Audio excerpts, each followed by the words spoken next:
Our theme is heavy metal. The title of our video is The Effects of Lead on Human Health. Happy watching!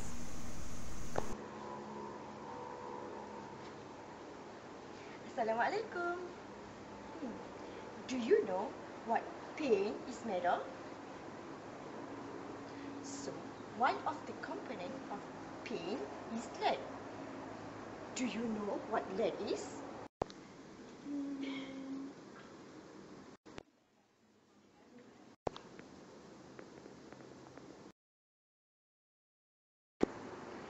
Lead is a chemical element with a carbon group with a symbol Pb, which means plumber, and the atomic number is 82.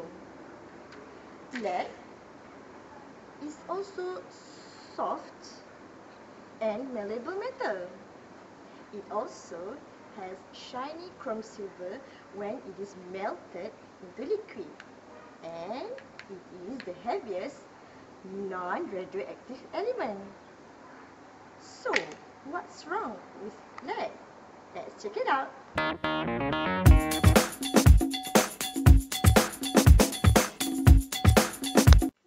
what are the sources of exposure of lead?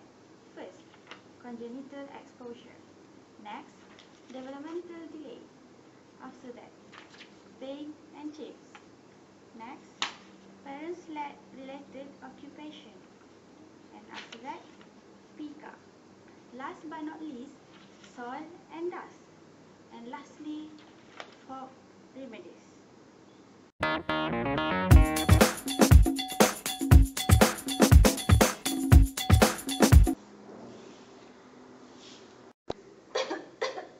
Oh, dust is everywhere.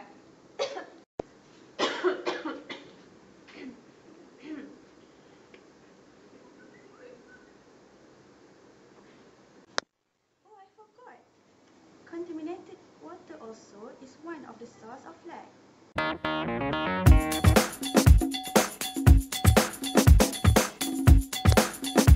Lead has a high affinity for sulfhydryl groups, therefore it is toxic to the enzyme systems.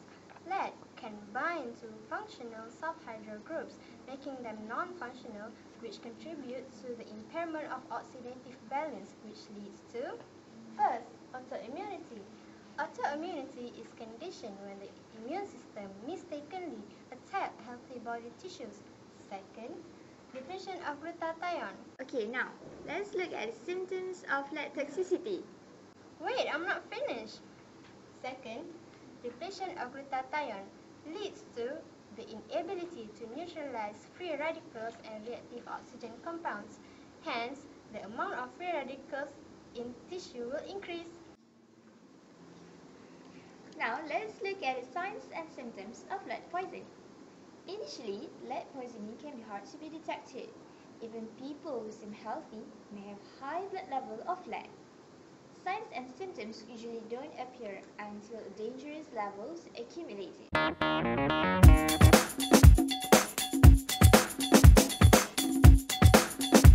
and symptoms in children. Signs and symptoms of lead poisoning in children may include irritability, loss of appetite, and weight loss. Next, symptoms in newborn.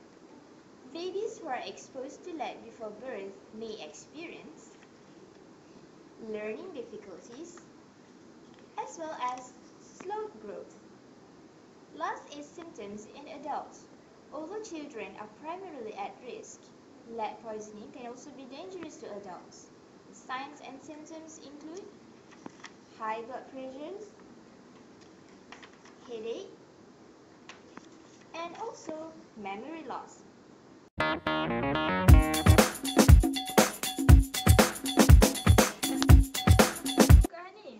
Actually, I have a question to ask you. Can you explain to me how lead particles reside in our body? Oh, I know certain thing about it. Lead particles can reside in our body through absorption and also through binding of RBC.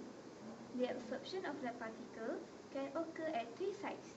First, through lung. Second, through gastrointestinal tract. And third, through skin. For our lung, it depends on the size of the particle of lead. The small and tiny particle of lead can get through the thin alveoli. Oh, I see. Zati, how about the absorption of lead through GIT and also skin? Do you know? Oh, for GIT, I have read somewhere about it. There are 20 to 30% of lead absorption among adults and 50% lead absorption among children. Actually, this has happened due to inadequate intake of calcium, iron, and consumption of food that contain lead particle. For the skin, if I'm not mistaken, organic form of lead can absorb well through skin instead of inorganic form. Oh, nice sharing. Thank you for the info. Oh, no biggie. Welcome.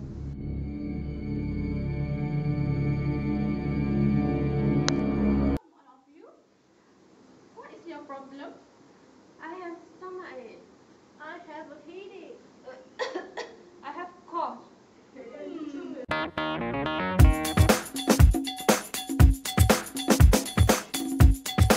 Session, I have been found that they have been poisoned by lead. The first thing they must do is avoid any place that exposed to lead environment, which is can reduce the exposure this hazard to them. Second thing, they must eat a lot of supplementary nutrition, which are vitamin C, vitamin D, phosphorus, iron, and zinc, which contain in orange, guava, spinach, milk, yogurt milk, and other fruits and vegetables which is related that have a lot of vitamin C and vitamin D. The last thing, when they are become more severe, we will use chelation therapy, which will use chelating agent to eliminate all of the heavy metal from the body.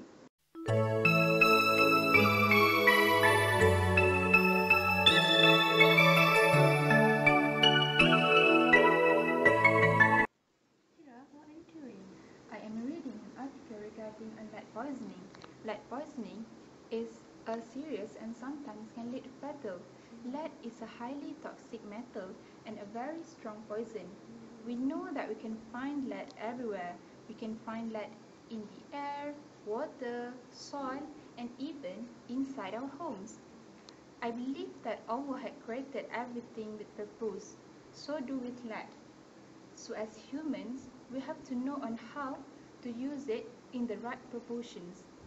Yes, actually, there's an ayah mentioned in Al-Quran from Surah Al-Qamar, verse 49. أعوذ بالله من الشيطان الرجيم إنا كل شيء خلقناه بقدر. The meaning is, we, Allah, have created everything in due measures and proportion. This ayah means every single thing that Allah has created has its own and special characteristic. So, we as human beings must use them in appropriate manner and do not ever misuse them. In conclusion, everything that can cause harm to human is prohibited because in Islam, anything that have the bad effects outweigh the positive effects is prohibited. Allah never created anything without purpose, right? So like lead, even though lead has its own function, but it should not be consumed by humans because of its negative effect on human health, like the kidney damage, brain damage, and the behavioral dysfunction. So humans should just use lead in the right